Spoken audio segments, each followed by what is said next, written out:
Black diagram குடுத்துட்டாங்க. Block diagram குடுத்துட்டு, இதனோட ட்ரான்ஸ்ஃபர் ஃபங்ஷன் கண்டுபிடிக்கணும். அதாவது C of S divided by R of S. நமக்கு பேசிக் கான்செப்ட் என்னது?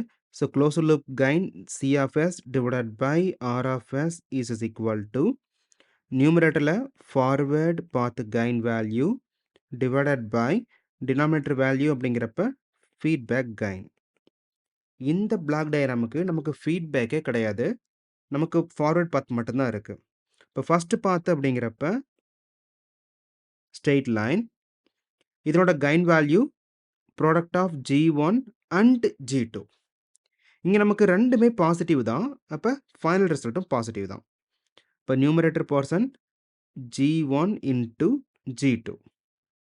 தென் செகண்ட் பாத்.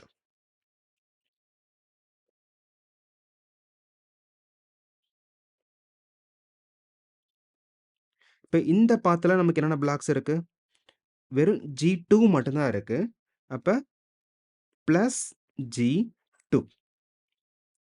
தென் தேர்ட் பாத்.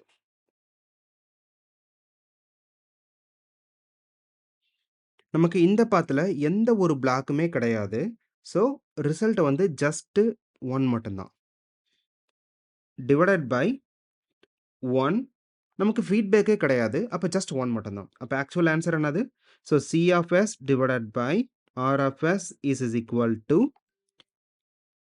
G1 G2 plus G2 plus 1.